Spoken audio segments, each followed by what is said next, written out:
Seguimos con el estudio de esta noche, esa obra fenomenal con el siguiente Upanishad.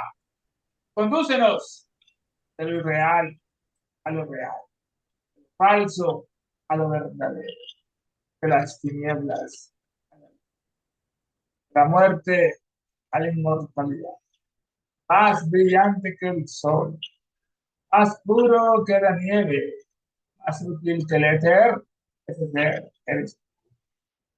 No molestó esta bella obra que tanto lo justifica porque dice la verdad acerca de todo. Dice, si estamos en el tomo 2 capítulo 6 la página 200.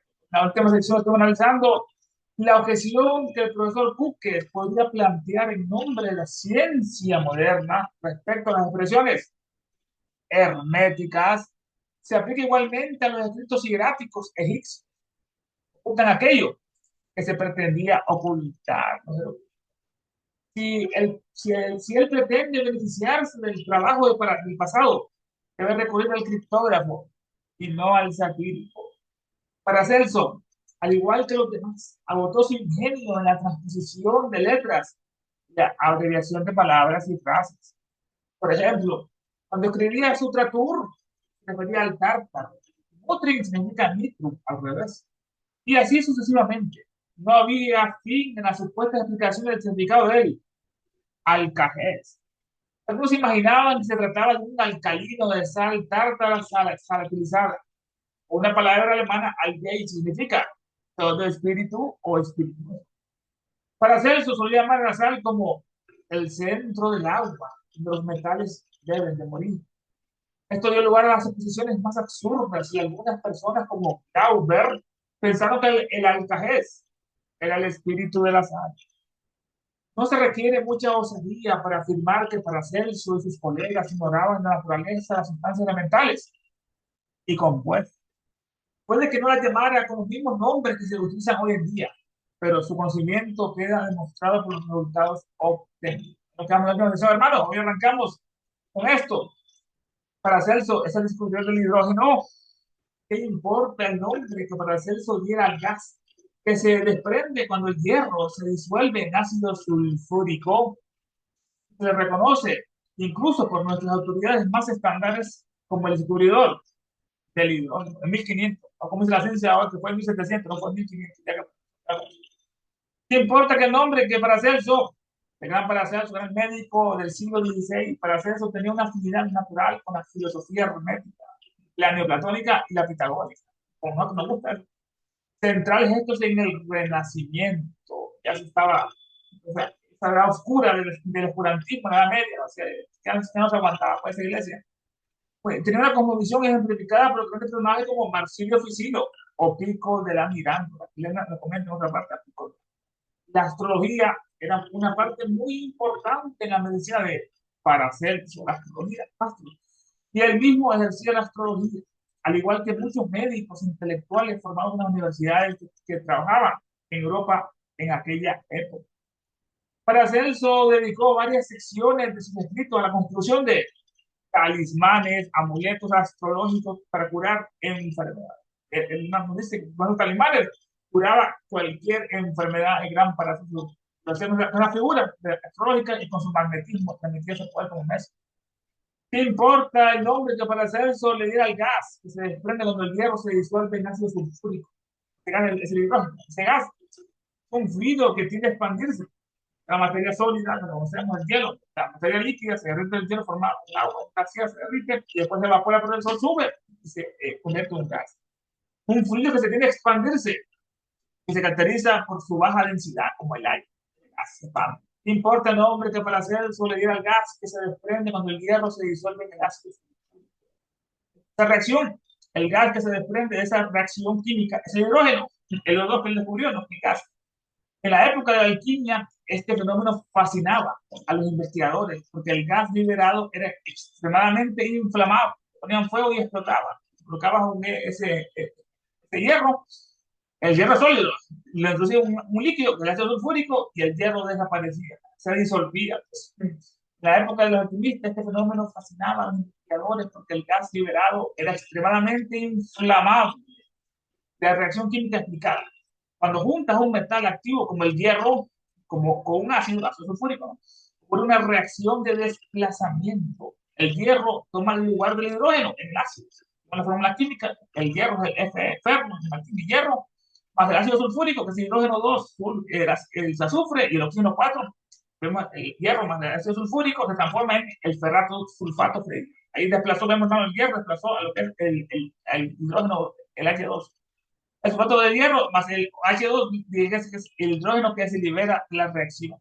El gas generado es el hidrógeno H2, una sustancia elemental importante. Es un gas incoloro, como el agua, inodoro, y el más ligero que hay en el universo. Ahí todo está compuesto por este hidrógeno, ese gas. Paracelso llegó a observar este gas en el año de 1616, 1600, 1500. Al disolver metal en ácido, hierro en ácido sulfúrico, ¿no? Le llamaba aire inflamable porque explotaba con una chispa, explotaba. Años más tarde, Lavoisier lo bautizó definitivamente como hidrógeno. Hidrógeno significa generador de agua. Hidro es agua, geno es génesis. Génesis del agua es el hidrógeno, productor del agua. Generador del agua hidrógeno, demostrando que al quemarse el hidrógeno con el oxígeno del aire, el oxígeno que es el productor de óxido, oxígeno, geno es génesis del óxido, demostrando que al quemarse el hidrógeno con el oxígeno del aire, se oxidaba, no producía agua líquida. Santo remedio. No importa el nombre que para Paracelso le diera al gas que se desprende cuando el hierro se disuelve en ácido fúrico. El hierro es un elemento químico número atómico 26, o sea que tiene 26 electrones orbitando su núcleo y tiene 26 protones en ese núcleo con los neutrones. Un metal de transición, el hierro es el cuarto elemento más abundante en la corteza terrestre. El tercero es el aluminio y el cuarto es ese hierro. No importa el nombre para Paracelso le diera al gas. Se desprende cuando el hierro se disuelve en el ácido sulfúrico. El ácido sulfúrico es un compuesto químico extremadamente corrosivo. Si se destruye un metal, imagínense, hermano, cuya fórmula es H2, la S es azufre, y luego es H2, azufre más oxígeno 4. Ese es el ácido sulfúrico. Es el compuesto químico que más se produce en el mundo. Todo lo destruye, pero lo corroe. El que más se produce en el mundo es el ácido sulfúrico. Pero se utiliza como uno de los tantos medidores de la capacidad industrial de los países. ¿Cuánto ácido sulfúrico produce en cada país? Una gran parte se emplea en la obtención del ácido fosfórico para la producción de fertilizantes, para que crezcan los alimentos y en la agricultura. La producción de fertilizantes fósfora. Ya no es igual al murciélago, en Perú no, pues no, ahora es cuanto fertilizante a base de. No importa el nombre que para hacer se le diga al gas, que se desprende cuando el hierro se disuelve en ácido sulfúrico. Se reconoce incluso por nuestras autoridades más estándares como el descubridor del hidrógeno. Los estándares es algo considerado como una autoridad o por consenso general o base de comparación, un modelo aprobado y aparte con referencia. La palabra estándares no aparece ya en el en la reproducción. Incluso por nuestras autoridades más estándares se reconoce como el descubridor del hidrógeno.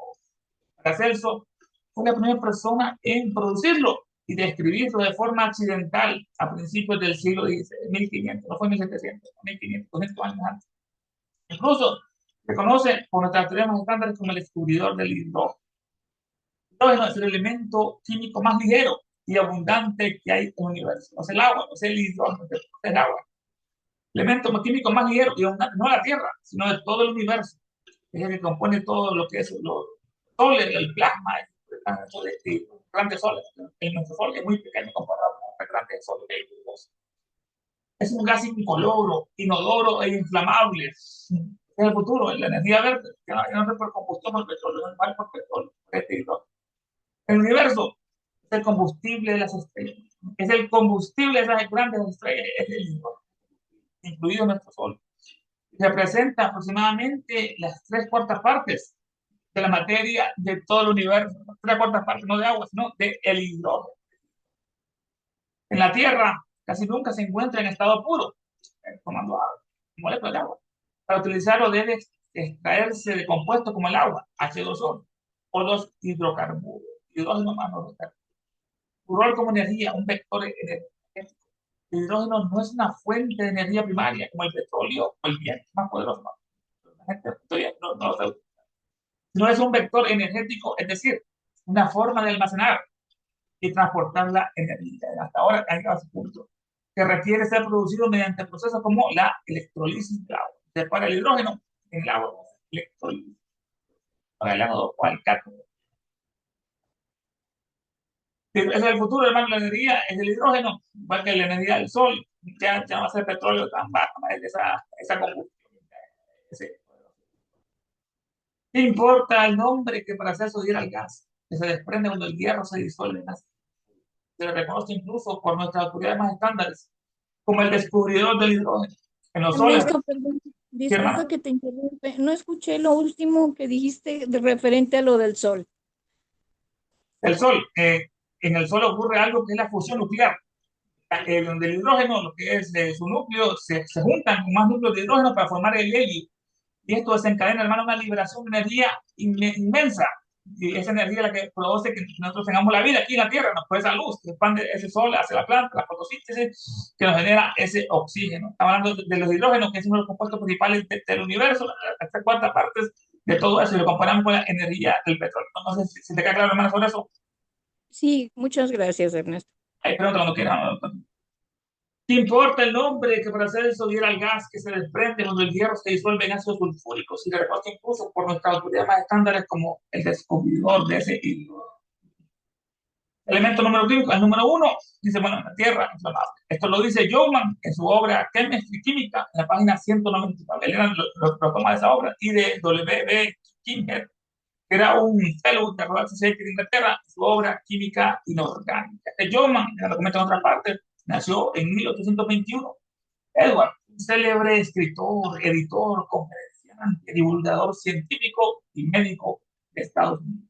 Fundador de la revista mensual Popular Science, Ciencia Popular. Autor de libros de textos, su libro de clases de química, que lo publicó en 1851, y su famoso Atlas de Química. Revolucionaron la enseñanza de la química, una revolución a la química, ese libro y ese Atlas mediante el uso pionero de diagramas coloridos, con color, no, con color, no, para representar átomos y las reacciones químicas. Fue fundador de la revista Ciencia Popular. En 1862 fundó esta prestigiosa revista, la cual se sigue existiendo hoy en día, como el Teosofismo o el Lucifer que le la publicó. Joman, sobre química, esta química son los manuales de química más influyentes para la enseñanza popular de esta ciencia en Estados Unidos durante el siglo XIX, hasta 1800. Su título completo es un libro de texto de química en que los principios de la ciencia se aplican de forma sencilla. Se aplican a las artes, la agricultura, la fisiología, la dietética, la nutrición que estaban hablando, ¿no? Y la vida en general. Joman no escribió el libro para químicos profesionales, quería popularizar, no para estudiantes, para maestros y lectores comunes interesados en comprender los principios de la química tan importante de la química de forma sencilla. Su intención era acercar la ciencia al público general. ¿Qué debemos hacer con la teosofía? Acercarla al público general mediante explicaciones claras y aplicaciones prácticas, la práctica del maestro. ¿No? La obra aborda los principios fundamentales de la química, la composición de la materia, átomos, los elementos químicos conocidos en su época, era como 60 70, las combinaciones químicas y las reacciones, aplicación de la química a la agricultura, estos fertilizantes, más comida, ¿no? Más producción, el trigo, el pan. En la alimentación y la fisiología humana, el ácido clorhídrico que tenemos en el estómago, cómo disolver todo, procesos industriales y domésticos, la combustión, el fuego, el aire, el agua y otros fenómenos. Ahora Jorman, química, y también toma la página 179.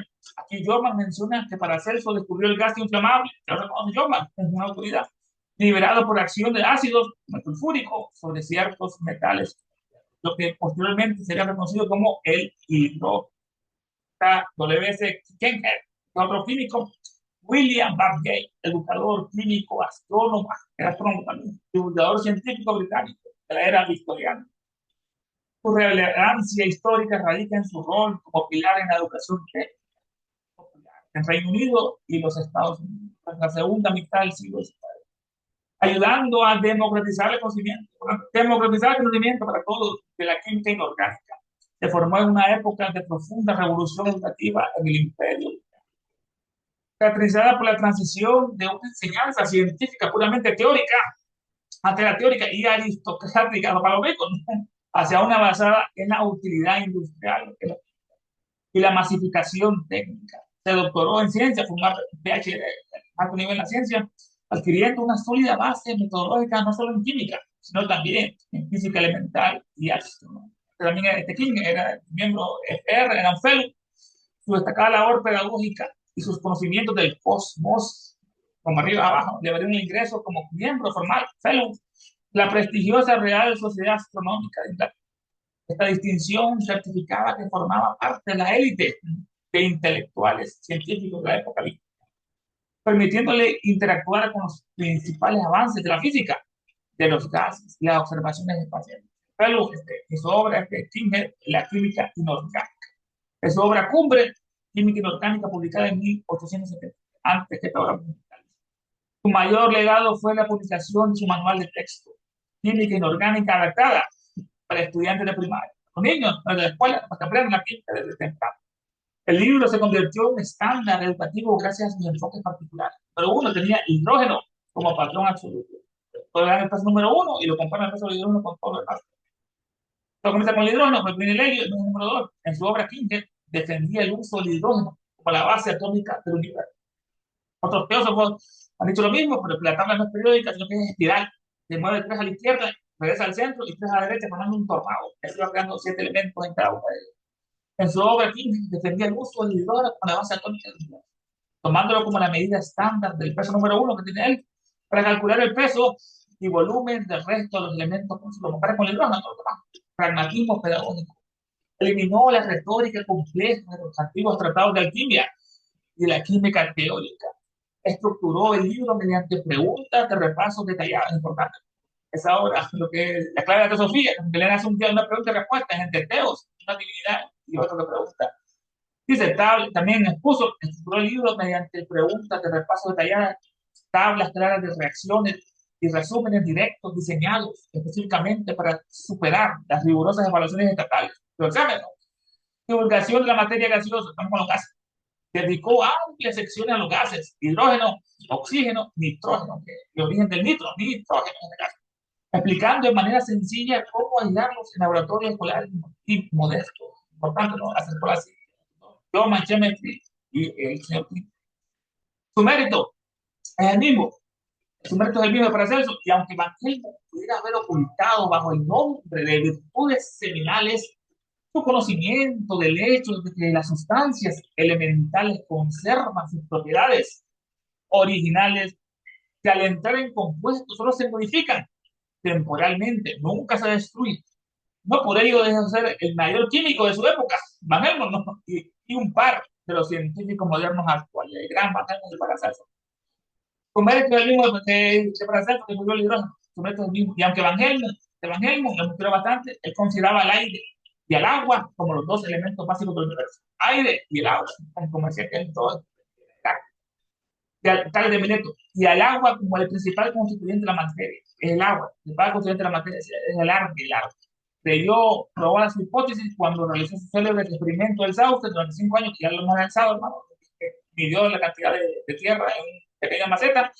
Por 5 años sembró un sauce y solo le dio agua. A los 5 años después midió la cantidad de tierra que había y era casi exacto desde el principio, pero ya el sauce había dado también 79 kilogramos de madera. ¿De dónde había madera? Entonces no fue la tierra, fue el agua. Su mérito es el mismo. Y aunque Van Helmont pudiera haber ocultado, para no revelar el secreto, haber ocultado bajo el nombre de esas virtudes seminales, que aquí mencionamos una parte, virtudes espirituales, las semillas espirituales, para el nombre de virtudes seminales ocultó su conocimiento, son virtudes seminales, su conocimiento del hecho de que las sustancias elementales conservan sus propiedades originales. Sustancias elementales como el oxígeno, el O2, el oro, el plata, en otra parte, estos elementos no se pueden separar químicamente o químicamente. Su conocimiento ocultó, bajo el nombre de virtudes seminales, su conocimiento del hecho de que las sustancias elementales conservan sus propiedades originales, que al entrar en compuestos, se recompuestos, los metales no, solo se modifican temporalmente, nunca se destruyen esas propiedades. El hidrógeno se unió con el oxígeno, los gases formaron el agua. Después se pueden otra vez separar el hidrógeno y separar el oxígeno con esas propiedades. Al entrar en las sustancias compuestas, como el agua, H2O, o el dióxido de carbono, el CO2, o el cloruro de sodio, que es la sal, o el amoníaco, la orina, el NH3, es nitrógeno, hidrógeno 3.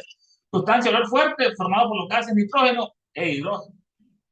Que al entrar estas sustancias elementales no conservan, estas sustancias elementales conservan sus propiedades originales, que al entrar en los compuestos solo se modifican temporáneamente, nunca se destruyen. Ahí dice el PDF, Y nada tampoco importa que Evangelio encubriera bajo la denominación de virtudes seminales, entre comillas, las propiedades inherentes a los elementos químicos de datos simples, que al combinarse las modifican temporariamente sin perderlas en modo alguno. Eso es un poco raro. El Van Helmont, su mérito del mismo, y aunque Van Helmont pudiera haber ocultado el nombre de virtud seminal, su conocimiento del hecho de que las sustancias elementales conservan sus propiedades originales, que al entrar en compuestos, sustancias, solo se modifican temporáneamente, nunca se destruyen. No por ello dejó de ser el mayor químico de su época y un par de los científicos modernos. Gran Van Helmont, el mayor químico de su época y un par de los científicos modernos. Fue que descubrió la palabra gas, el caos. El par es un semejante o un igual es el par. Es el par. Los científicos modernos. Van Helmont afirmaba que el oro potable, que es importante, hermano, vamos a estudiar profundamente qué es ese oro potable, podía obtenerse con el alcajez, importante, el oro potable, convirtiendo todo el cuerpo del oro en sal, conservando sus virtudes seminales y siendo solubles en agua. Vamos a tener los secretos de esta alquimista, hermano, a ver si encontramos. Él afirmaba, Van Helmont, esta afirmación del médico y alquimista Van Helmont es un pilar de la diatroquímica, que es la química aplicada a la medicina del siglo XVII, 1600. En ella describe cómo crear la medicina perfecta a partir del metal más puro, el oro, en este caso, ¿cómo crear esa medicina perfecta? Ese hélice de la vida, ¿no? Esa es crear esa medicina perfecta a partir del metal más puro, el oro. Le afirmaba que oro potable es oro, oro líquido, está en latín, oro líquido, oro. Le afirmaba que el oro potable podía obtenerse con el alcajez. El alcajez lo hemos estudiado bastante, es el disolvente universal. Para Van Helmont, el alcajez es una sustancia mítica capaz de disolver cualquier cuerpo sólido, como los metales, ¿no? La plata. Lo disuelve en su cuerpo sólido en sus componentes primordiales, sin alterar su esencia íntima. No altera su esencia, que la cura, ¿no? La esencia íntima. A diferencia de los ácidos comunes, como el sulfúrico, conocidos entonces que destruían o corroían los materiales. No es un ácido alcajez, ¿no? El alcajez reducía la sustancia a su forma líquida más pura, la reducía a su forma líquida, hacía líquida, no en el caso era sólida líquida, conservando intactas sus propiedades curativas, es importante. Él afirmaba, Van Helmont, que el oro potable podía obtenerse con el alcajez, convirtiendo todo el cuerpo del oro en sal. El cuerpo del oro en sal. Paso número 2, ¿no? Convirtiendo todo el cuerpo del oro en sal. El oro es un metal sumamente denso, duro, ¿no? Es incurable para el estómago humano. No puede curar, el oro es peligroso. En este caso, el oro humano, en su estado natural. Van Helmont sostenía que el aplicar el alcajez sobre el oro es importante, porque sobre el oro, ¿no? Este perdía su estado metálico, sólido, se hacía líquido y pesado, y se transformaba en una, entre comillas, en una sal soluble en agua, una sal soluble en él, se hacía líquido. En la alquimia de esa época, el término sal no significaba la sal de mesa, el cloruro de sodio, usamos ahí, sino el principio de cristalización, ya es una cristalización, ya no es sólido, es una cristalización y solubilidad, ya es soluble en agua. Una forma física intermedia que el cuerpo humano sí podía asimilar, no oro puro, sino ya el oro líquido sí lo podía asimilar, se convierte en la sal. Se afirmaba que el oro potable podía obtenerse con el alcajez, convirtiendo todo el cuerpo del oro en sal, conservando sus virtudes seminales. Vamos a hacer parte. Conservando sus virtudes, este es el paso. Este es el concepto filosófico más importante de su teoría, de Van Helmont. Van Helmont quería que todas las cosas de la naturaleza, todo, poseía un semen, una semilla, ¿no? O una virtud seminal, entre comillas, es una fuerza vital, esas pequeñas células, es un gametos que se unen, forman todo un organismo nuevo, partes que forman huesos, con dos células que se unen. La meiosis, esta virtud seminal, es una fuerza vital inherente, regulada por lo que llamaba el arqueo, esa fuerza interna divina, tenemos todo ese arqueo. Una virtud seminal es una fuerza vital, una fuerza que quiere una vida nueva, ¿no? Una fuerza interna, una fuerza vital interna, regulada por lo que llamaba el arqueo, que ese es el origen del arqueo. El oro era considerado el metal más perfecto, y la tierra no es más perfecto, pureza, por su maleabilidad, que no se corroe. No era considerado el metal más perfecto, incorruptible, incorruptible, se buscaba, y ligado al sol. El sol es amarillo, quien da la vida del sol es el prana, ahí está todo, y su representante de los metales es el oro, no la plata es la luna, lógicamente, no es la blanca. El oro es perfecto, incorruptible y ligado al sol, el oro. Por ende, entre comillas, su virtud seminal, como es el sol, no, albergaba la máxima fuerza de salud, la máxima, no la plata, el sol, la máxima fuerza de salud y de longevidad.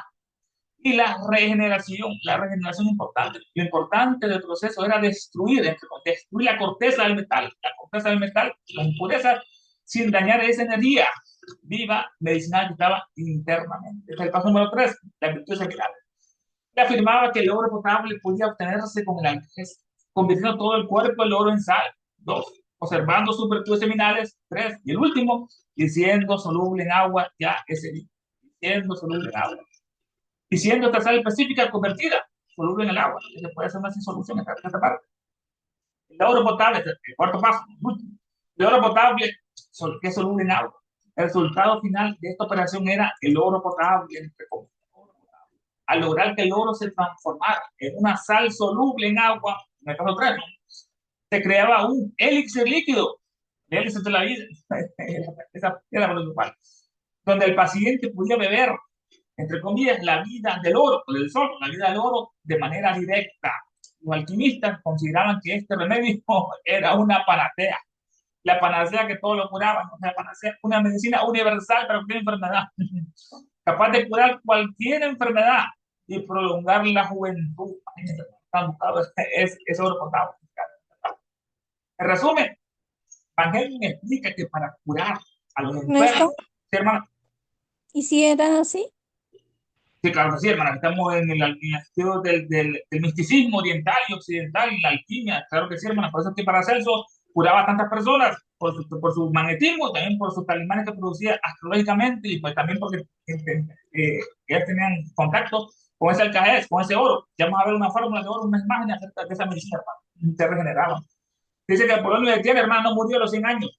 Era Jesús que vino para los ricos. Si Jesús vino para los pobres, Apolonio vino para los ricos. Ahí, y hacía los milagros en las cortes del César o de los romanos. Y ahí se dice que a los 100 años no murió. Se dice en uno que entró a un templo de Apolo y se rejuveneció, imagínate, en ese caso. Está en esta famosa búsqueda de ese élix y de ese alcajez, hermana. No sé si yo creo la respuesta, hermana. Qué lástima que no me tocó en su época. Paso a paso. En resumen, Van Helmont explica que para curar a los enfermos con la perfección del oro o del sol, no servía de nada tragar el metal, no que era eso, no, ni mercurio. Había que usar ese disolvente universal, porque no es que se cundía esa fórmula, hermano, para que los malos no se rejuvenecían, todas esas mamás iban a estar aquí soportando todavía Calígula, tantos otros ahí, tantos malos que hoy en día, ¿no? Mafiosos. Había que usar el disolvente universal para romper el cuerpo del oro, rompía el cuerpo del oro de impureza del cajez, volviéndolo líquido. Va a ser el ácido sulfúrico, pues después lo va a caer. Volverlo líquido al oro como una sal soluble en agua, se diluía, y liberar su energía vital. Liberaba así su virtud del sol, su virtud seminal, para que el organismo pudiera absorberla. Él afirmaba que el oro potable podía obtenerse con el alcajez, convirtiendo todo el cuerpo del oro en sal, conservando sus virtudes seminales, número 3, y siendo soluble en agua. Cuando los químicos, cuando los químicos comprendan lo que él entendía, Ángel, por oro potable, alcajez, sal y virtudes seminales, lo que realmente quería decir, no lo que afirmaba querer decir, ni lo que se creía que quería decir. ¿No? Solo entonces y no antes, podrán nuestros químicos modernos adoptar con seguridad tales aires hacia los filósofos del fuego respectivos, ¿no? Y aquellos antiguos maestros y de enseñanzas místicas ellos estudiaron con reverencia. Importante, ¿no? Los químicos comprenden lo que él entendía, porque él andaba un poco lentamente, ese oro potable número 1, ¿no? Ahí arriba, el alcance número 2, la sal y las virtudes seminales. Él afirmaba que el oro potable podía obtenerse con el alcance, convirtiendo todo el cuerpo del oro en sal, conservando sus virtudes seminales y siendo soluble. Cuando estos químicos comprendan, estos científicos comprendan lo que él entendía por oro potable, vamos a repetir, ¿no? Ni alcajel, el solvente universal, y la sal, los pasos y virtudes seminales, cuando comprendan eso, lo que realmente quería decir, hermano, lo que realmente, no lo que afirmaba querer decir, sino lo que se creía que quería decir. Solo entonces, innovantes, en este caso, podrán nuestros químicos adoptar con seguridad tales aires despectivos hacia los filósofos del fuego y aquellos antiguos maestros de enseñanzas místicas, ellos estudiaron con reverencia. Solo entonces, ¿no? Podrán nuestros químicos adoptar con seguridad tales aires Repetimos hacia los filósofos. Los filósofos, nombre dado a los filósofos herméticos de Hermes, ¿no? Gran dios de la sabiduría, y alquimistas de la Edad Media, esta palabra, y alquimistas de la Edad Media, y también a los verdaderos Rosacruces, no a los falsos, esos amores, esas religiones más falsas que hay hoy en día. Estos últimos, los Rosacruces, sucesores de los teurgos, la obra divina, de los teurgos, la obra divina como Jámblico. Estos últimos sucesores del teurgo consideraban todos ellos el fuego como símbolo de la deidad. Es el fuego, hermano, porque lo han satanizado el fuego, ¿no? El portador del fuego, Lucifer, es un mago, ¿no? Él trae la luz, el calor en este caso. Consideraban el fuego como símbolo de la deidad, símbolo de la deidad del fuego. Era origen, no solo de los átomos materiales. Y nos debe otra cosa, hermano. Todos los soles que hay en el universo producen átomos. El sol nuestro produce helio, hidrógeno, energía, y todos los demás producen otros átomos. De ahí se originan todos los átomos que hay en todo el universo, de esos soles. Consideraban que el fuego como símbolo de la deidad era origen no solo de los átomos materiales, no solo los materiales, sino también el receptáculo de la bodega, ¿no? De las fuerzas psíquicas y espirituales que le imprimían a los átomos esa actividad y ese plan fugártico, ¿no? El origen de los átomos, sus fuerzas psíquicas y espirituales que le imprimían en este caso su actividad y la energía. Son verdaderos filósofos del fuego. Los datos científicos adoptaron con seguridad tales aires hacia los filósofos del fuego, de aquellos antiguos maestros de enseñanzas místicas, ellos estudiaron con prevalencia. Los verdaderos maestros, la logia casi de Himalaya, que no hemos inventado más allá de Himalaya, la logia, maestro, traducción de la voz sánscrita, que es el gurú, no es nuestro gurú, no, es nuestro maestro, es el instructor espiritual, adoptada por los filósofos para designar a los adeptos, los que han tenido el poder, ¿no? Quienes han recibido sus enseñanzas. Ella nos dice que estas obras fueron con ayuda de los maestros, aunque ellas no se, todas estas rosas, estas flores, ninguna es mía, solo el ramillete que la une, es una secreta, no en el prefacio. Es palabras preliminares de Montaigne, la hecha ella. Los maestros fueron que llevaron la inspiración, haciendo eso sin verlo con Tulku, un procedimiento secreto, donde Elena se convertía en lo que pensaba, de un maestro, agarraba el cuerpo, pues, tenía un chela totalmente puro, y así daba la información para esta obra, hermano, que hasta ahora con inteligencia artificial podemos llegar profundamente al nivel que llegó Elena con solo su cerebro. No, ella no fue sola, ella lo hizo humildemente, esta obra no es mía. Todo lo que han hecho es darme una fama que yo no quiero. Le acusaron que ella inventó a los maestros y que era la máxima impostora del siglo XIX, esa sociedad de espiritismo, para denigrar pues que te decía la verdad y que los científicos no estudian la verdad. Y hoy en día siguen todas esas estigmas bajo ella, porque lo oculta mucho, su rostro y todo, nos pertenecemos a la ignorancia, siguen hablando de Albert Einstein, esos tontos por ahí, no conocer la verdad en todo. O sea, cuando maestros, son los maestros adoptan procesos para enseñar a los adeptos de quienes han recibido sus enseñanzas. ¿Es verdadero? No, no como decía Alice Bay, como el tibetano, que es una falsa doctrina esa de Alice Bay. Que quienes han recibido sus enseñanzas, los maestros son ciertos grandes seres pertenecientes a nuestra raza, que han completado su evolución humana, ya terminaron, hermano, su evolución humana, enseñan aquí ayudando, constituyen la fraternidad de la logia blanca, que hermano nos pudo comentar esa logia, Ras Himalaya. ¿Qué es Himalaya? Constituye la fraternidad de la logia blanca, el champán, la gata, cuyo objeto es activar y dirigir el desenvolvimiento de la raza, en este caso, los maestros con sus secretos científicos, no se den cuenta lo que realmente el Evangelio quería decir, no lo que afirmaba quería decir, no lo que creía que quería decir. Solo entonces, y no antes, podrán nuestros químicos adoptar con seguridad tales aires hacia los filósofos del fuego y aquellos antiguos maestros de enseñanzas místicas, ellos estudiaron con mucha reverencia, un respeto profundo, respeto, veneración que debemos tener a estos grandes estudios. Dice acá el PDF, hermanos, vamos a ver las alegaciones de Q en pro de la ciencia moderna con respecto a la fraseología hermética podrían aplicarse también a la escritura hierática de Egipto, que encubre todo cuanto convenía encubrir. Si Q trata de aprovecharse de la labor del pasado, ha de recurrir a la criptografía y no a la sátira. Para Celso, como los demás alquimistas, exprimía ese genio en la transposición literal y abreviatura de palabras y frases. Y así, por ejemplo, escribe sufracor en vez de tártaro, y mutri por nitro, etc. Son innumerables las interpretaciones supuestas de la palabra alcajez. Unos creen que era una doble sal de tártaro. Otros le daban la misma significación que la voz alemana antigua, algeis, algeis, todo el equivalente espirituoso. Para Celso llama a la sal centro del agua donde han de morir los metales. Pero que algunos, como por ejemplo Glauber, infieren que el alcajez era el espíritu de sal. Se necesita mucha osadía para decir que Paracelso y sus colegas ignoraban la distinción entre los cuerpos simples y sus combinaciones. Pues aunque no les diesen los mismos nombres que hoy les dan, los químicos obtenían resultados imposibles de lograr sin conocer la índole de las sustancias manipuladas. Nada importa, nada importa el nombre que Paracelso dio al gas resultante de la reacción del hierro, ácido sulfúrico, hidrógeno. Las autoridades de química reconocen que descubrió el hidrógeno. 59, además, aquí al pie de página, dice Joman, química, página 129, y Kenhead, química inorgánica, es la más corta, ¿no? Que es la llamada. Descubrió el hidrógeno, su mérito es el mismo. Nada tampoco importa que Van Helmont encubriera bajo la denominación de virtudes seminales, entre comillas, las propiedades inherentes a los elementos químicos, que al combinarse las modifican temporáneamente sin perderlas en modo alguno, pues no por su enigmático lenguaje dejó de ser el químico más ilustre de su época, en par igualdad de mérito con los de hoy en día. Afirmaba Van Helmont que el oro potable aún podía obtenerse por medio del alcajés, calificando el oro.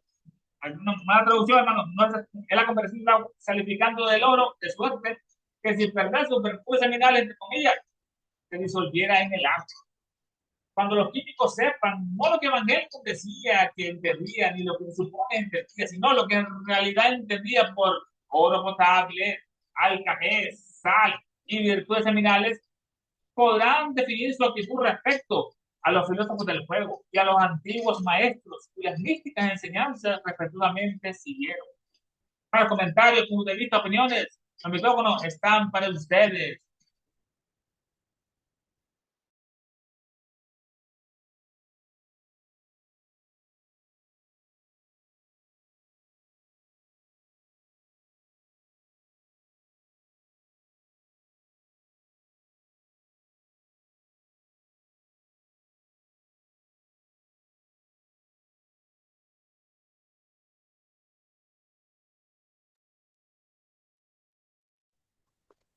Se acabó.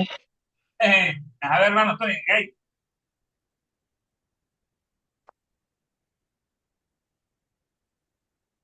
Roberto, No se oye. va a estar cenando, yo creo. Tal vez el micrófono está cerrado. Pero, no hay pregunta, hermano, comenzamos las imágenes, ahí está cuando quieran. El gran Paracelso, lo hemos analizado en otras ocasiones, tenemos esa mirada, hermano, de esa profundidad, el gran Paracelso. Se dice que fue una encarnación previa antes de Elena, Paracelso, igual que el conde Cagliostro. Los hermanos nos comentaban, ¿no?, que los maestros estaban buscando 200 años antes de Elena, alguien, un cuerpo, un vehículo, y 200 años después de ella no había nadie, hermano, para hacer la función. Se pudieron a la Elena, que tuvo que sacrificar toda su vida de princesa, era nieta de la princesa allá de Rusia, el fundador de Rusia era Dolgorovsky, era descendiente directo de Dolgorovsky y Elena, imagínense, hermano, de Iván, el terrible y todo aquello, y los Romanov, que eran una rama más débil de los Dolgorovsky, ya el último zar de Rusia. Paracelso, ahí ella tenía un discípulo, ¿no?, que le habían preguntado curiosamente, ¿no?, quién había sido ella en otra vida, en los días anteriores. Dicen que también fue Black Tepes, que salvó lo que es el cristianismo de los musulmanes, Black Tepes, conocido como Drácula. Y a otro, bueno, que apuntaba quién era, en la India, y en allá, que un día le dio una fotografía y se fue. La fotografía era del conde Cagliostro. Paracelso, que era médico revolucionario de su época, vemos que el natalicio fue el 11 de noviembre, la ciudad de Londres fue el 17 de noviembre, ¿no?, vamos por ahí cerca. Médico químico suizo, aplicó compuestos minerales como el mercurio y el antimonio para tratar enfermedades como la sífilis. Salvó a miles de personas, hermano, hasta que en 1900 descubrió la penicilina. 4 años después, todavía se sigue usando lo que es el mercurio y el antimonio para la sífilis. Promovió una medicina integral combinada a cirugía y farmacología. Dice que la dosis sola hace el veneno. Todo el veneno según la dosis. Reconoció que en pequeñas dosis ciertos venenos podrían ser terapéuticos. La última que están haciendo lo que es la bioquímica eran produciendo del veneno de escorpión azul, hacían fármacos para el cáncer y se curaban, hermano. Es la nueva medicina que han hecho, la biotecnología, el veneno de escorpión azul, distintos cuerpos, distintos cánceres en el organismo. Creía que la curación dependía de separar lo puro de lo impuro, utilizando métodos como la calcinación, estuvimos viendo allá con el vino, el tártaro, el vino, la sublimación y la destilación. Inventó el láudano, un analgésico de alcohol y opio, la morfina estaba ahí, ¿no? Y estudió enfermedades ocupacionales como la silicosis. Esta es una foto, hermano, que hace una pintura, como también lo atribuyen a él, que es una joven, que está más diferente, él era suizo, gran Paracelso. Esta parte, tenemos otra, que también fabricaba sus talismanes, con su magnetismo le ponía los talismanes, los hacía sus amuletos y curaban cualquier enfermedad, nos dice Elena en el glosario episódico. No tuvo un amigo, todo lo contrario, tuvo enemigos, los más acérrimos eran los católicos, los fanáticos de casa. Y al fondo vemos esos símbolos misteriosos, ¿no? Tenían sus amuletos. Está el Ouroboros, la serpiente que te come la cola, que ya estudiamos acá en el emblema de la ciudad trópica. Triángulo está por acá, que hay otro símbolo astrológico, una estrella de 5 puntas, un triángulo, este es el lábaro, este es el lábaro que son los cristianos católicos, el lábaro, así, directamente el gran Paracelso. Estas fueron las inspiraciones del tubo, estos grandes seres que cambiaron lo que es la vida de Europa en el nacimiento, como Martilio. Ernesto, Sí, fíjate que una vez cuando estuve viviendo en la Ciudad de México, me cambié a un departamento que había sido de unos judíos. Y cuando lo fuimos a ver, que todavía estaba habitado para ver si me interesaba, tenían un montón en los marcos de las puertas, en todos lados tenían un montón de figuras, así como las que viste ahorita, como las que aparecían ahí. Son como protectores para ellos. el pueblo judío, hermana, Sí, dicen que ellos fueron los seleccionados para difundir la sabiduría divina para toda la tierra, pero en ese momento ellos fracasaron al final y decidieron egoístamente no compartir la sabiduría solamente con los judíos, pero así ellos dominar a los demás seres humanos, que los vieron como animales, a los gentiles, los goy, y ellos tienen sus estudios secretos del Talmud, la Cábala, el Sefer Yetzirah, el Zohar, el libro del Esplendor. Ahí se revela mucho conocimiento que gracias a Elena y a los maestros, ¿no? que nos dieron esa sabiduría más perfecta, porque la Cábala ya los hebreos la cambiaron, la estudiaron bastante porque son bastante oscuros. En este caso, ellos usan mucha simbología, pero ella nos explica la verdad del pueblo judío, hermana, que después fue el pueblo que su origen realmente no fue ni una elección divina, sino que fueron expulsados de la India, los ancestros, porque eran muy depravados, como lo siguen siendo hoy en día, ¿no? Abraham, quiere decir no Brahman, Abraham, no Brahman, era un depravado que tenía conocimiento espiritual y lo utilizaba para lo que hace hoy en día el judío, en Hollywood, en todo esto, en la generación que hay en el planeta, están los judíos de la droga, quieren que la gente consuma drogas para destruir su cerebro y que sean solamente zombies, autómatas. Ellos también crearon otras cosas horribles que no te las puedo comentar, que son muy depravadas, hermano, que están atrás de todo eso, la generación que hay en la televisión para pervertir al hombre y que no conozcamos esta sabiduría, estos símbolos, esta simbología que está comentando, en este caso que tú que quedaste impresionada, no, en esa casa judía. ya. O sea, Pero, por ejemplo, de alguna manera sí tenían, olvidemos de los judíos, pues. Por ejemplo, este personaje que está aquí, ¿quién es? es una versión de Paracelso, hermano, una versión hecha. Entonces, por ejemplo, él también se apoyaba o utilizaba ese tipo de imágenes Él para, usaba que usaba imágenes astrológicas, hermana. Cada astro en astrología tiene un símbolo específico, ¿no? El Venus tiene un símbolo, Marte tiene el otro, Júpiter, Saturno, el Sol, los símbolos del zodiaco tienen otra simbología específica, que él las colocaba en sus talismanes, las magnetizaba y los memorizaba y curaba así las enfermedades como visto, como Mesmer, como Dupoté, el gran adepto Dupoté. ya. Entonces, las imágenes las colocaba en los imanes. Exactamente, sí, en los amuletos que Y hacían. ya entonces la imagen sí podía influenciar sobre el metal del imán ¿cómo se llama? Para curar, para la curación. Sí, exactamente, hermana. Ok, ya entiendo entonces cómo lo utilizaba. Gracias, Ernesto. A la orden, hermana. La imagen es poder, la imagen, estos son símbolos divinos. Sí, muchos alfabetos, ¿no? Lo hacen con las constelaciones, con la forma de las estrellas, así sacan las palabras, como el Tauro es una A que está acostada, y así sucesivamente. Esos son símbolos poderosos, lo que son el lenguaje que tenemos hoy en día. Y más perfecto de todo es el sánscrito, que lo estudiamos, es el idioma de la India, que viene del Sansar, y el Devanagari, que es el idioma divino. Así la ciencia lo ha comprobado, que el idioma más perfecto gramaticalmente es el sánscrito de la India, no es el hebreo, es una depravación. El hebreo que solo tiene 20 letras, ¿no? El sánscrito tiene más de 100, imagínate. Ni el japonés ni el chino le llegan al sánscrito en la perfección del lenguaje. ok. Sí, Ernesto, Sí. sí. Ernesto, disculpe, usted mencionó que Paracelso inventó el láudano. ¿Ese es el antecedente de la anestesia, de la anestesia de ahora? Con el láudano era que alcanzaban, no sé, otro estado de conciencia o pues sí, sí, o sea, era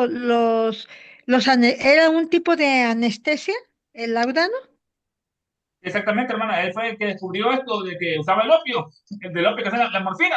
Anatómicamente hoy en día, él fue el primero en utilizar el opio. Inventó el láudano, un analgésico que curaba los dolores inmediatamente de alcohol y opio, y estudió la enfermedad ocupacional. Sí, él fue el primero en hacer eso, hermano.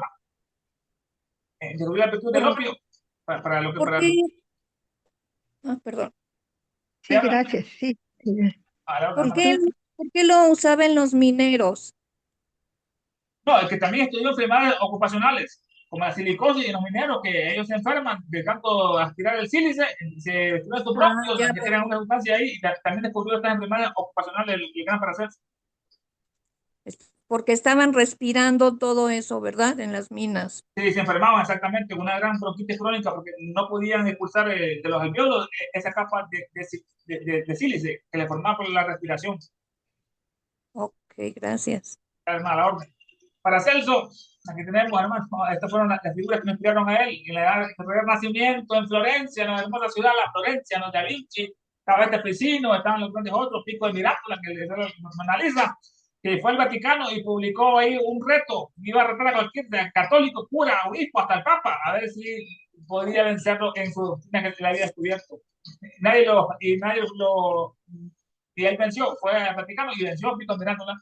Lo comenta bastante Elena, muy ocultado, igual que Ficino. A ver si lo conocemos bastante. Este es Pico mirándola. Aquí Elena lo comenta. Tenemos unas facciones bastante sensibles. Una mujer, como la papisa, ¿no? Que, dice que era una mujer que iba a ser papa, por la inteligencia y sabiduría que tenía, como Hipatia, Alejandría o Elena, ¿no? Se vistió de hombre, como Juana de Arco. La papisa llegó a ser papa por su gran intelecto. Este es Pico mirándola. Otra figura clave del Renacimiento que no es muy conocida, por Da Vinci. Y estuvimos analizando los estados de la materia, como son el agua, ¿no? El agua, tenemos en sólido, está en hielo, tenemos abajo sus moléculas como están firmemente, ¿no? Con ese cubo. Y en líquido, otro estado, ya están más dispersas, ya están así, y cuando se evaporan al sol esa agua, ya se forma el gas, que ya se dispersan, esas sustancias se van dispersando, gracias, porque es el invento del gas que usó, que Barhelm nos dio. Otro ejemplo, aquí está el glaciar helado, el sólido, se derrite por el sol, en lo que es el líquido está abajo, el vapor se eleva, y aquí tenemos el cuarto de la materia, que el cuarto es más abundante en el universo, que es el plasma. Lo que están hechos los soles, hermano, de plasma, de hidrógeno y helio, esa función nuclear que es ese plasma que está abundante en el universo. Las tres cuartas partes están hechos de hidrógeno. En esta parte, que tenemos la reacción que descubrió Paracelso, nos mezcló el hierro, estos clavos, ¿no? Con ácido sulfúrico, se metió aquí en el beaker, y después pasó, aquí lo que analizamos, que el hierro aquí sustituyó al hidrógeno, se fue el H2 que para acá y se liberó. Ese gas que está subiendo el beaker, hermano, esa reacción, ese es el gas, ese es el hidrógeno que descubrió en 1500. Pasaron 200 años y la ciencia descubrió 1700, que se lo dio a otro que lo descubrió, pero fue 200 años antes el gran Paracelso que descubrió ese hidrógeno. La reacción la misma, el hierro, su planta aquí está H2O y se crea ese sulfato ferroso y se libera el hidrógeno en esta parte. Esta reacción química, que tenemos ya en físico, que mezclamos ácido sulfúrico con el hierro y ahí se va a liberar el hidrógeno. Alguien prendió un fuego ahí, un fuego explotaba inmediatamente porque era un gas inflamable, ese aire inflamable, el hidrógeno de agua. El hidrógeno de las estrellas después entra hasta nuestras células, como arriba es abajo. Tenemos todo el hidrógeno, todas esas estrellas, millones, puede una galaxia, ¿no? Pero también puede ser una célula en el micromundo, formada por el hidrógeno. Las espirales de ellas nos llegan estos elementos esenciales, el hidrógeno, el carbono, el oxígeno y el nitrógeno. Está por toda parte el hidrógeno. Aquí está lo que dice la ciencia, hasta 1766, hermano. Pasamos 200 años, ¿no? Henry Cavendish, el 23 de febrero, logró identificar el aire inflamable. Esto es lo que la ciencia todavía engañando para que no conocieran a Paracelso, igual que hacen con Elena, los filósofos, hermano, para que no lo pongamos la oculta. Logró identificar el aire inflamable. Este hombre no es así, gas, que ahí conocemos como hidrógeno 1, elemento más abundante del universo, del 75% está hecho de ese, no, él no fue Paracelso. Tenemos ya un aparato para producir agua.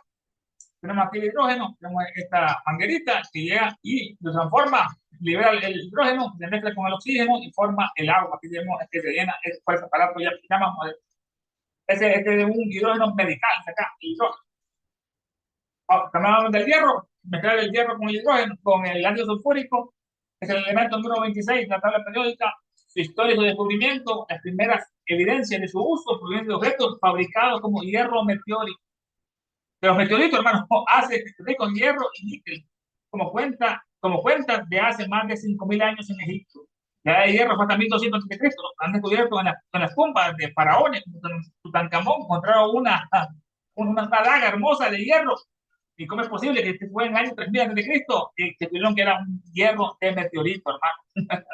La daga tan hermosa que tenía el faraón, y también Elena lo comenta, que ya los budistas en el Tíbet se cortan la cabeza no con una rasuradora, sino con una espada que hacen un hierro meteórico. Y así viene lo que es el peluquero y le quita, y agarra una espada, hermano, de hierro y le empieza a dar duro. Dice Elena que el más insigne fallo causa la muerte del budista, no, pero le hace una perfección al budista, hermano, ese peluquero, que nadie muere por ese hierro meteórico. Hacia 1200 a.C., en Oriente Medio, en Europa, comenzó la llamada edad de hierro, entre comillas. Fue clave para la fabricación de las armas, herramientas y estructuras, cambiando el rumbo de la civilización. Vino el estaño, el cobre, el bronce y todas estas otras edades en el mundo. No tiene un descubridor del hierro concreto, ya que fue usado mucho antes de la química moderna, fue estudiado en profundidad por alquimistas y futuramente en el siglo XIX en el marco de la química científica. Es el cuarto elemento más abundante de la corteza, 5%, el tercero es aluminio. Forma parte del núcleo de la Tierra, importante, el núcleo de la Tierra, donde se encuentra principalmente como hierro metálico mezclado con níquel, y es responsable del campo magnético terrestre. Un campo magnético es por el hierro magnetizado. Se encuentran minerales como la ermita y la magnetita. Usos principales en la construcción: base de acero, aleación de hierro y carbono, todo, hermano, usado en edificios, puentes, automóviles, barcos, trenes, etc. La industria, a la fabricación de herramientas, maquinarias y electrodomésticos, y la medicina, incluso en la biología, es esencial, porque la hemoglobina, que es la proteína que tenemos nosotros adentro, esa hemoglobina, esencial en la hemoglobina, que transporta oxígeno en la sangre gracias al hierro. Magnetismo, utilizado en electroimanes, transformadores, motores eléctricos de gran hierro, ese es el símbolo. El hierro, grado sulfúrico, aquí nos comentaba que es un grado se mide grados de desarrollo de la potencia, pues, que la cantidad de ácido sulfúrico que producen, el elemento que más se produce es elemento corrosivo para la fertilización, para la refinación del petróleo y para lo que es el uso industrial. Ese ácido sulfúrico que todo lo disuelve y todo esto. Un ácido, el CAES no lo destruye porque tiene sentido. ¿Quién lo descubrió y halló el hidrógeno? Tenemos otra foto de él más parecida para hacerlo, según ellos, ¿no? Es el hidrógeno diatómico gaseoso H2O, fue informalmente descrito por primera vez por Theophrastus von Honingen, conocido como Paracelso, su nombre real, que lo obtuvo artificialmente mezclado metales y ácidos fuertes como ácido sulfúrico, con el hierro, que fue el ejemplo que estoy viendo. ¿Sabías que el hidrógeno es el elemento más abundante del universo, hermano? Imagínense, constituye probablemente el 65% de la materia visible y el principal combustible de las estrellas. En esa fusión nuclear, esto es lo que están haciendo actualmente, son estas plantas nucleares para producir electricidad, están tratando de hacer la fusión nuclear con ese hidrógeno, convertirlo en helio de hidrógeno, dando sus átomos una gran cantidad de energía con la bomba atómica, si no sé para qué, abriendo lo que es un núcleo de uranio enriquecido. Es una reacción en cadena. Hidrógeno en las estrellas, en el interior de las estrellas, que los núcleos de hidrógeno se fusionan, vale, como cuatro se fusionan para formar un núcleo de helio. Y eso, esa fusión mediante reacciones termonucleares. Como el ejemplo, el núcleo del helio y la capa es del hidrógeno, más internamente el helio. Este proceso libera enormes cantidades de energía, la fusión nuclear, de hidrógeno a helio, que es la fuente primaria de la radiación estelar. ¿Por qué produce el Sol a luz, no? responsable indirectamente, como los científicos, de la energía que sustenta la vida en la Tierra. Se han hecho estudios, dice que si el Sol estuviera... Ernesto, Sí, hermana.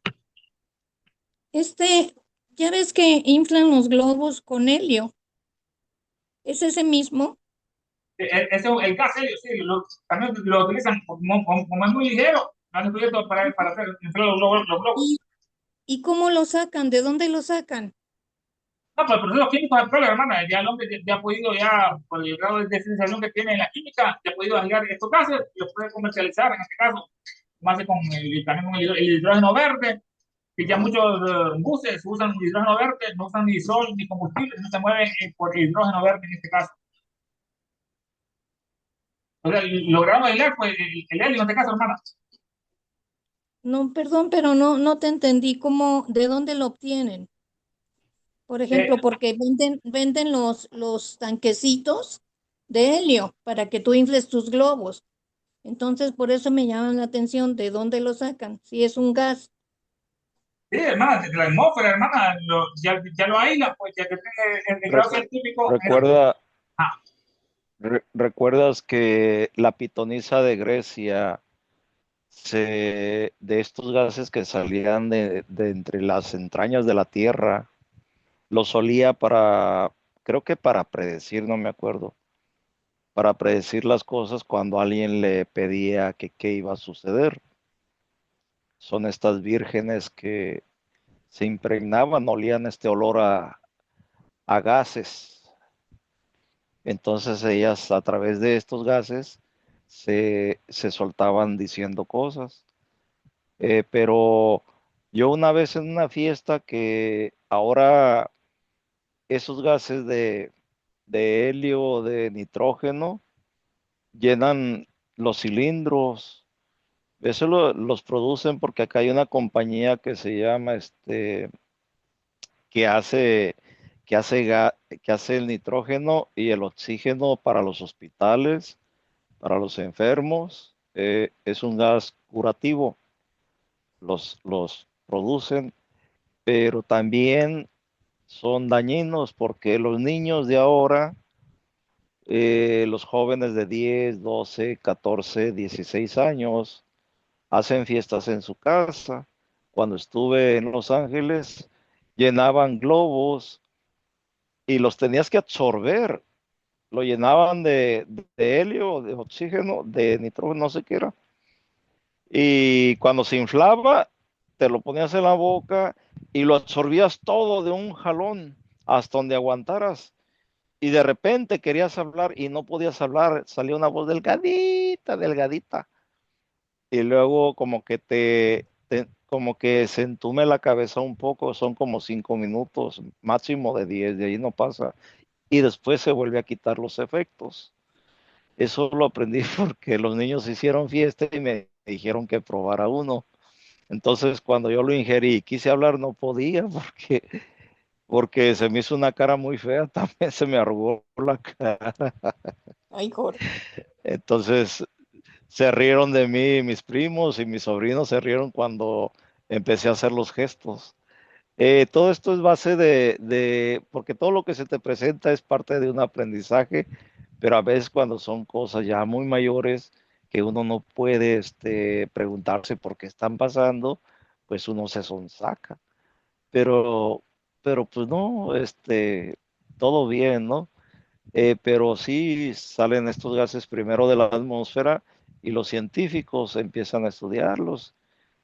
Por ejemplo, ya Paracelso, pues lo descubrió y ahora la ciencia lo que hace es que o los científicos hacen, se levantan, por así decirlo, ¿no? Se levantan el cuello diciendo que ellos son los que descubrieron todos estos químicos. Prácticamente hacen a un lado a los antiguos químicos que descubrieron todo esto. Pero claro, hay libros en los cuales de donde aprenden los científicos, pero no los dicen. No dicen quién fue, de dónde o cómo, sino que ellos mismos como pagan, se levantan el cuello que ellos son inteligentes y que ellos saben cómo procesar el gas y el nitrógeno y el oxígeno. Dale, gracias hermano por la información. En la pitonisa estaba en un lugar específico, que era el oráculo de Delfos. Delfos quiere decir ombligo, era el ombligo del mundo, y había unas grietas, que habían ahí muchas sustancias volcánicas, realmente el azufre, ¿no? Esas sentían y entraba en ese trance, en el trípode, y miraba el futuro y respondía a las preguntas que se le hacía, en ese caso de la pitonisa de griega. El helio, bueno, ya el ser humano puede aislarlos, hermanas, como el oxígeno, en las bombonas, las pueden colocar ya en distintos laboratorios químicos, pueden hacer eso con el helio, con el hidrógeno, con el oxígeno y tantos otros gases que están en este planeta. También se, Tony, ajá, Tony, adelante, Tony. Sí, tenía una pregunta, hermanos, para, no está relacionada con el tema, pero ahorita me surgió la duda para la teosofía, porque ya sabemos que pues la ciencia tiene como muchas divergencias y hay varios huecos, ¿no? Pero para la teosofía, ¿la Tierra es redonda o es plana? eso, Sí, eso, es una esfera, hermano, eso las teorías de la Tierra plana, eso fue en la noche oscura de la humanidad, el oscurantismo, la Iglesia Católica, la ignorancia, dicen que la Tierra era plana, la Tierra es redonda, hermano, es una esfera. Y se mueve en una eclíptica alrededor del Sol, no es un círculo, pero es una eclíptica, que es muy diferente del círculo, ¿no? Pero es totalmente, esas ideas son falsas del terraplanismo, ¿no? Eso es para mirar la población y para crearlo, que está en ignorancia, como decía Platón, que está en esa caverna viviendo en falsa doctrina, en falso conocimiento, así lo hacen los masones, los católicos, los jesuitas. Y así han tratado otra vez los católicos, ahora dicen en otros países ignorantes, no, que la tierra era plana, y así lanzan en periódicos de ellos, que la estamos, y empiezan otra vez a decir las mismas tonterías que la tierra es plana. Es una esfera, hermano, es una esfera. Como las células dentro de nosotros responden más a que son esferas, como arriba hacia abajo, así todo este universo, somos una pequeña célula, nuestro planeta es una pequeña célula de un gran microorganismo que está vivo.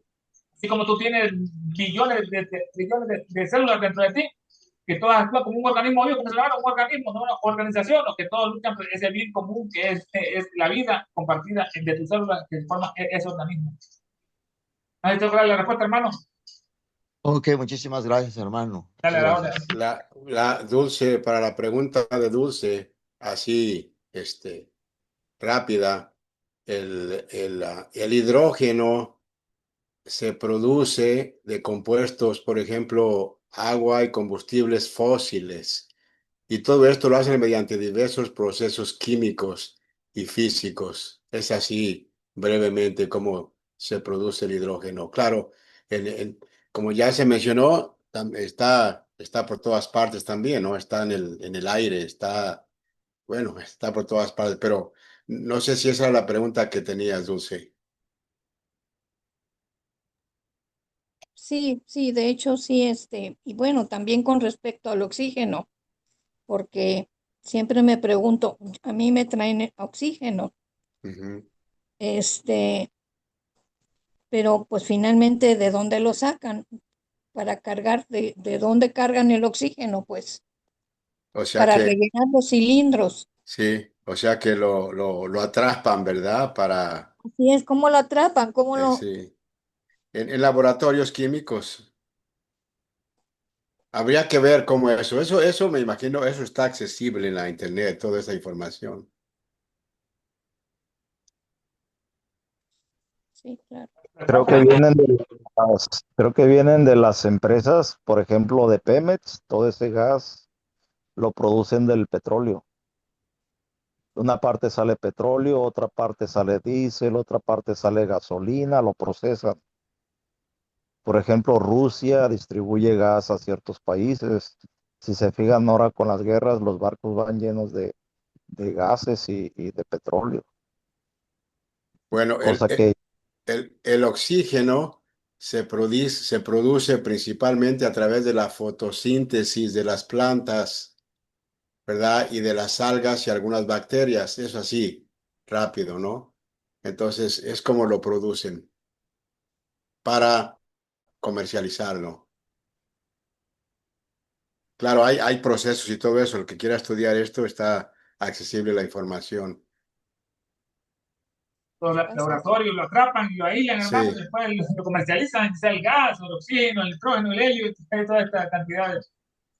Este es Edward Youngman, lo comentamos, un gran científico de la química, con su libro, que él lo comentó, que él reconoce que Paracelso descubrió el hidrógeno, no fue aquel Camilo en 1700. Esta obra que estamos analizando de él, Edward Livingston Youngman, un libro clásico de química importante. El otro también tenemos acá, este era el otro, el Kinghead, el otro también del libro Química Inorgánica, que también era miembro de la Sociedad Astronómica Real de Inglaterra, de Londres. Esta es la obra que conocemos, Química Inorgánica, el otro, para el uso de la ciencia clásica y en la mediana y la alta escuela, en este caso, el del señor King, que estamos comentando. San Helmut de Hover, hermanos, en su profundidad, ¿no?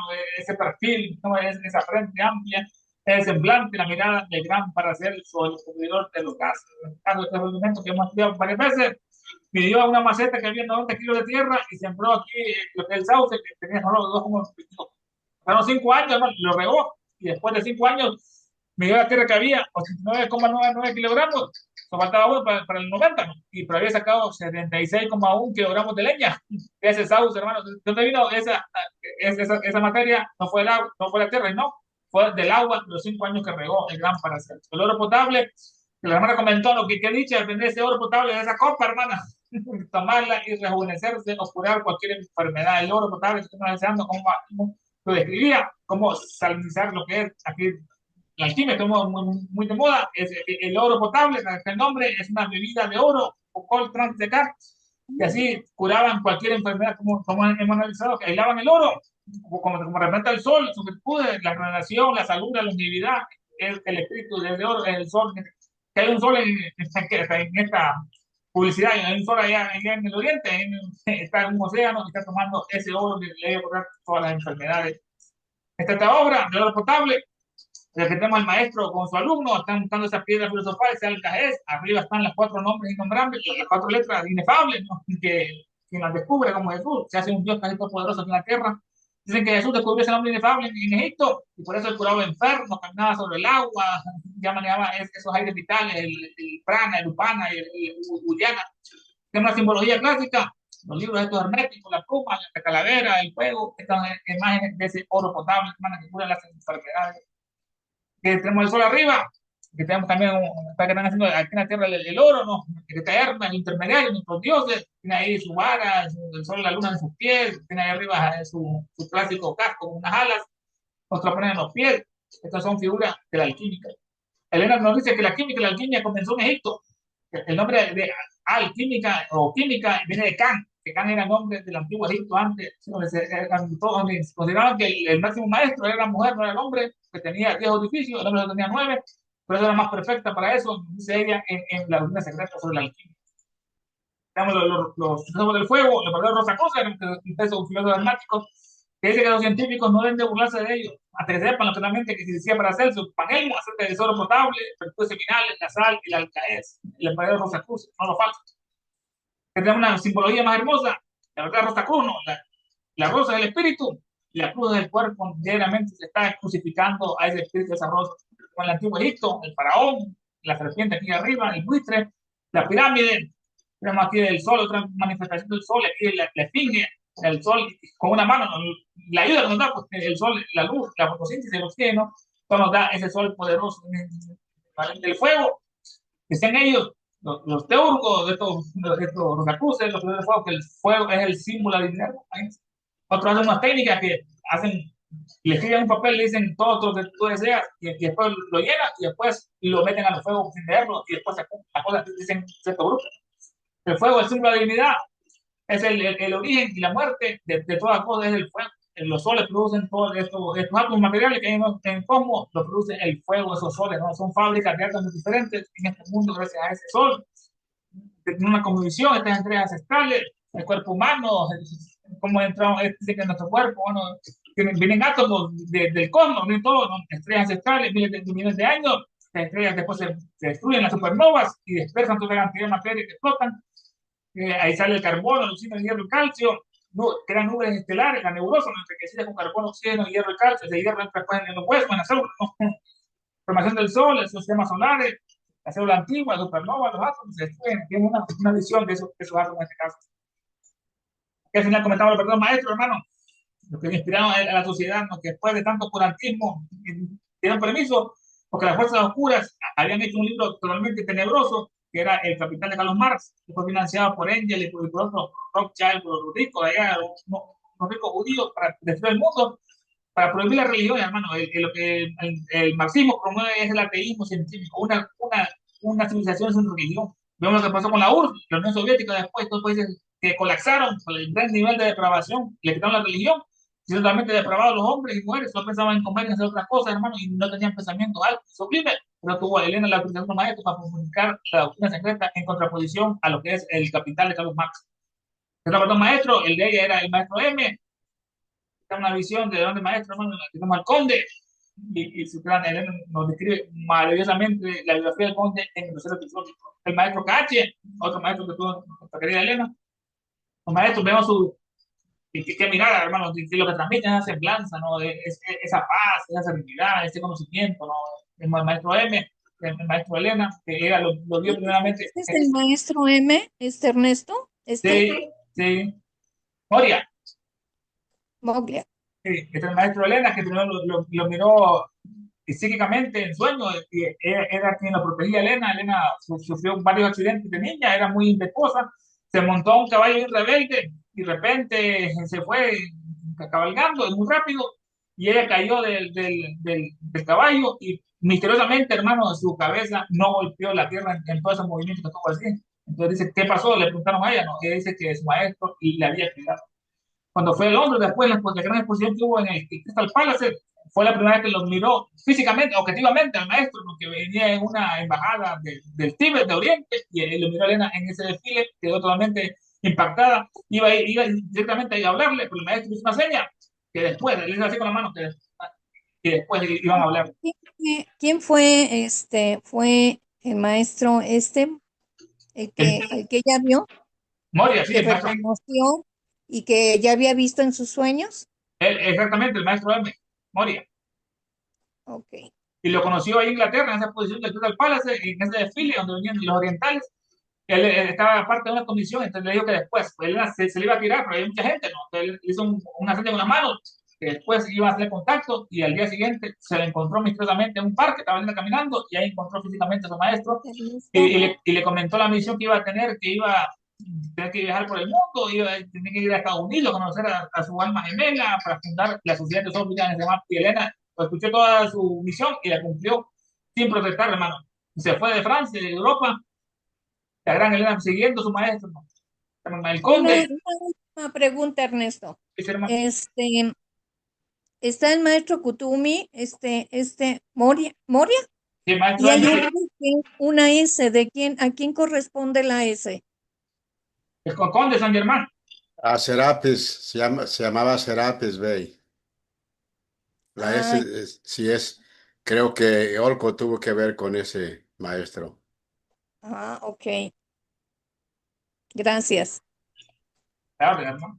El Conde nos da una biografía muy hermosa en el Centro Filosófico. El gran adepto occidental que tiene más de 100 años, más de 200 años. Dice que visitó las cortes, con una mano escribía una poesía, al mismo tiempo con la otra derecha escribía una nota política. Aconsejó al rey, a Luis XVI, para que hiciera cambio a favor del pueblo y al principio lo escuchó, lo nombró primer ministro, el Conde, pero después, como se había ganado lo que es el corazón también del rey, comenzaron las intrigas, la nobleza en contra del Conde, empezaron a intentar denigrarlo. Y al final el rey no lo escuchó y sabemos cómo terminó todo con María Antonieta en la guillotina, que inevitablemente pasó todo aquello. Ya dicen el Conde que era capaz de recordar sus vidas antiguas. Nos dicen que estuvo, que fue uno que le llevó el oro, el incienso, la mirra, fue uno de los reyes, a Jesús le llevó bien una estrella, ¿no? Y fueron con los otros dos a ver el avatar que había nacido del cristianismo, que se el Conde. Tenemos aquí el Chambala, ¿no? Los budistas, que en la tierra dicen que en el fondo de la tierra no hay un núcleo de sol, sino que hay una civilización oculta ahí, como el lagarto, el Chambala está ocultamente aquí, como describen otros personajes, como Burke Richard, es un libro sobre eso, que tiene documento bastante a Sir Burke Whitton, que decía que la pluma es más fuerte que la espada. La civilización perdida del Chambala, el Lagarta, donde está Sanat Kumara, eso lo representan, lleno de diamantes, el gran ser que está dirigiendo el mundo, un Kumara, no de Venus, Uno dice que Lucifer, que es el diablo, lleno de gemas, que está ocultamente aquí en la tierra para no ser encontrado por las fuerzas del mal que hay en el occidente. Hermano, preguntas, puntos de vista finales que la persona estudia esta noche, hermano, ¿cómo son para ustedes?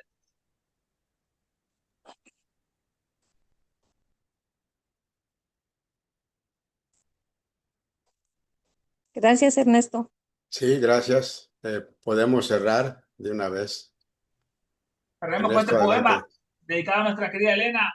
Ella nació en Yecaterniló, nació en Lucero. Su bello nombre es hoy Perboria celestial deivicada, o Epimetea encadenada liberada, o Laza nocturna sublimada, o etérica sárpica botánica, o nova diosa coronada, o Alción resplandeciente manifestada.